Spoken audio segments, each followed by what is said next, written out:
Ayan. Good day po sa lahat.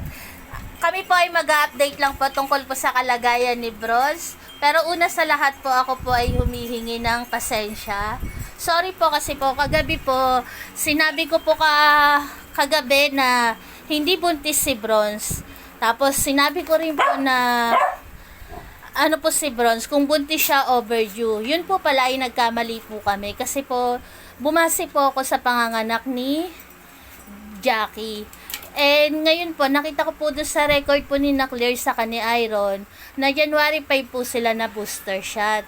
Nung araw na po na yon, hindi po na booster si Bronze kasi po nag-hit siya.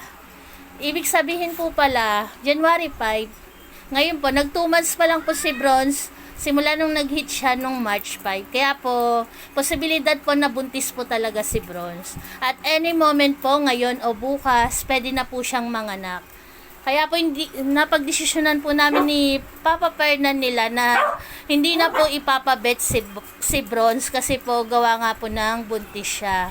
At ayun po, pasensya na po kasi po kagabi po parang nasigurado po na hindi siya buntis pero nagkamali po pala kami. Nagkamali po ako. Nakita ko po yung record na Iron at ni Claire.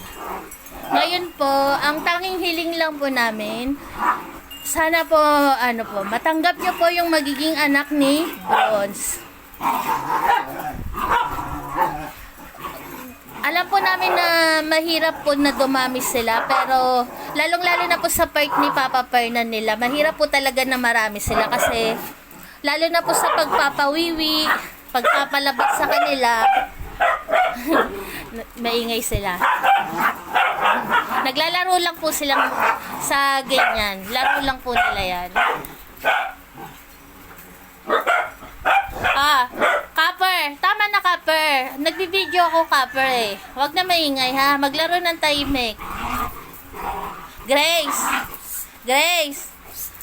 Nagbibideo ako, Grace. Nagbibideo ako. Huwag maingay. Ayan po, inulit ko po.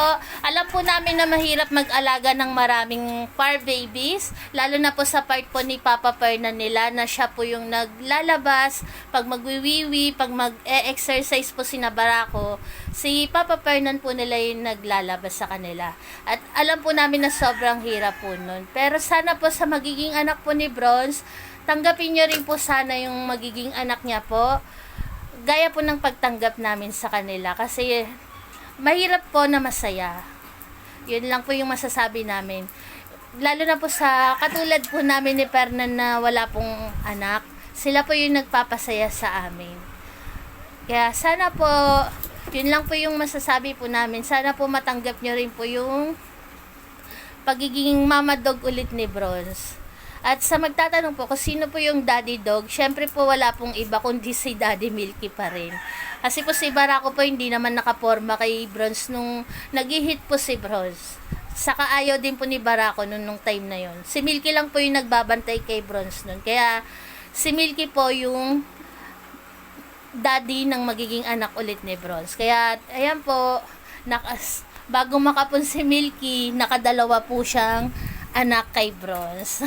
At si Bronze po ngayon, lagi na lang po siya nasa ilalim ng rep namin. Dati po doon din siya nanganak sa ilalim ng rep. Ngayon po nandun na naman po siya sa ilalim ng rep. Kaya siguro po mamaya o bukas, baka po manganak na siya. At sana lang po, yun lang po tanging hiling ko po na sana po maging masaya po tayo sa pagiging anak po sa pagkakaroon ulit ng panibagong anak ni Bronze. Kasi po sa dami po nung nagko-comment na wag na silang paramihin, bakit gano'n nagpaparami kami. Nagkakaroon po kami ng doubt na dumadami sila. Imbis po na maging masaya lang kami, nagkakaroon po kami ng doubt. Yun lang po. Pero sila po kasi nagpapasaya sa amin. Mahirap na masaya. Sana po, salamat po sa makakatanggap po ng magiging anak ni Bronze. Sana po hindi porket aspin, ayaw po nating dumaming. Kasi may nakikita naman po ako na ibang mga parents, kahit po marami na silang alaga, wala po akong nababasa doon na huwag paramihin.